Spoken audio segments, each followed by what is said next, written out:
ഏറ്റവും വലിയ വേദന അനുഭവിച്ച രാത്രി, ഏറ്റവും വലിയ ഭാരം ചുമത്തപ്പെട്ട രാത്രി, യേശു കർത്താവ് പ്രാണവേദനയിലായി അതിദുഃഖത്തോടെ ഗെത്സമനയിൽ മുട്ടുകുത്തി പ്രാർത്ഥിക്കുവാൻ തുടങ്ങി.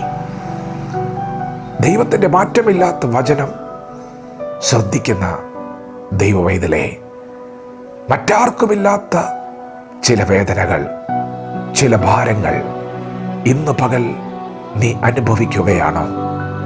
ഗെത്സമന നിനക്ക് നൽകുന്നൊരു സന്ദേശമുണ്ട്. യേശു കർത്താവ് പതിവ് പോലെ ഗെത്സമനയിൽ പ്രാർത്ഥിക്കുവാൻ അന്ന് രാത്രി കടന്നു വന്നു.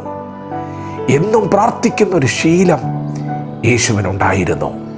എന്നാൽ അന്ന് രാത്രി അവൻ പ്രാണവേദനയിലായി അതിദുഃഖത്തോടെ പ്രാർത്ഥിക്കുവാൻ മുട്ടുകുത്തി.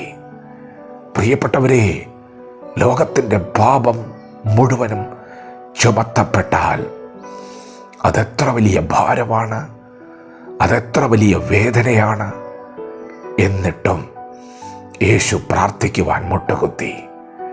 ഇന്ന് പകൽ നിങ്ങൾ തിരിച്ചറിയണം, നിങ്ങളുടെ വേദന എത്ര വലുതാണെങ്കിലും, നിങ്ങളുടെ ഭാരം എത്ര കഠിനമാണെങ്കിലും നിങ്ങൾ പ്രാർത്ഥിക്കുവാൻ മുട്ടുകുത്തണം. നിങ്ങൾ പ്രാർത്ഥനാ മുറിയിലേക്ക് അടുത്തു വരണം. യേശുവിൻ്റെ ജീവിതമാണ് നമ്മുടെ പല ചോദ്യങ്ങൾക്കുമുള്ള ഉത്തരം.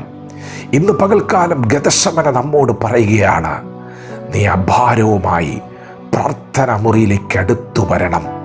നീ ദൈവസന്നിധിയിൽ മുട്ടുകുത്തി പ്രാർത്ഥിക്കണം. പ്രിയപ്പെട്ടവരെ, യേശു പ്രാർത്ഥിക്കാൻ തുടങ്ങി. പിതാവേ, കഴിയുമെങ്കിൽ ഈ പാനപാത്രം എങ്കിൽ നിന്ന് നീക്കണമേ. എങ്കിലും എൻ്റെ ഇഷ്ടമല്ല ദൈവമേ, അങ്ങയുടെ ഇഷ്ടം മാത്രം എന്നിൽ നടക്കട്ടെ എന്നവൻ പ്രാർത്ഥിച്ചു. പ്രിയപ്പെട്ടവരെ, എന്താണ് അവിടെ സംഭവിച്ചതെന്നോ? യേശു കർത്താവ് ഈ ലോകത്തിൽ വന്നത് മരിക്കുവാനായിട്ടാണ്. നമ്മെ അത്രമാത്രം സ്നേഹിച്ചിട്ട് നമ്മുടെ പാപം ചുമക്കാനാണ് അവൻ വന്നത്.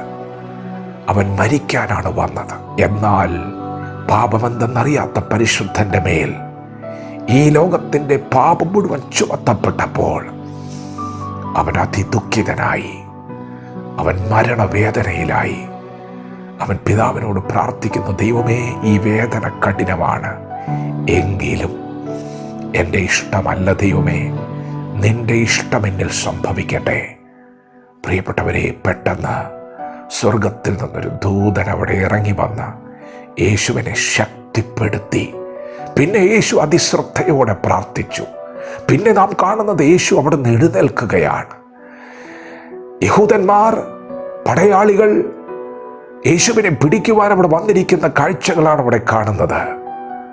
പ്രിയപ്പെട്ടവരെ, നിങ്ങൾ ആരെ തിരയുന്നു, എന്നെയോ എന്ന് ചോദിച്ച് അവരുടെ മുമ്പിൽ തന്നെത്താൻ ഏൽപ്പിച്ചു കൊടുക്കുന്ന ഒരു കാഴ്ചയാണ് നാം കാണുന്നത്. എന്താണ് പ്രാർത്ഥനാ മുറിയിൽ സംഭവിച്ചത്? പ്രാർത്ഥനാ മുറിയെ ഇന്ന് പകൽ നീ ചെറുതായി കാണരുത്.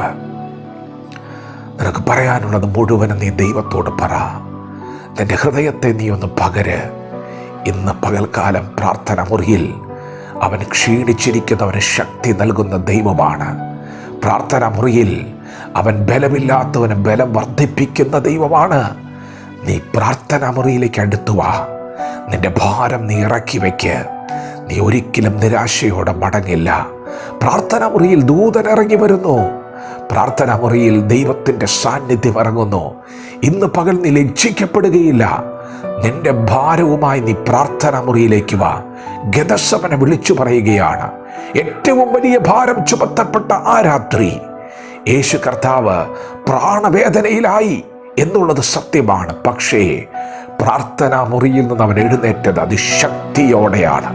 ഇന്ന് പകൽക്കാലം പ്രാർത്ഥനാ മുറിയിൽ നിന്നെ കാത്തിരിക്കുന്നത് ദൈവത്തിൻ്റെ ബലമാണ്. ഇന്ന് നീ കടന്നു പോകുന്ന നിന്റെ സാഹചര്യങ്ങളെ അതിജീവിക്കുവാനുള്ള ദൈവശക്തി പ്രാർത്ഥനാ മുറിയിൽ ദൈവം നിനക്ക് വേണ്ടി കരുതി വെച്ചിട്ടുണ്ട്. പ്രാർത്ഥനയ്ക്കായി ദൈവസന്നിധിയിൽ മുട്ടുകുത്താം.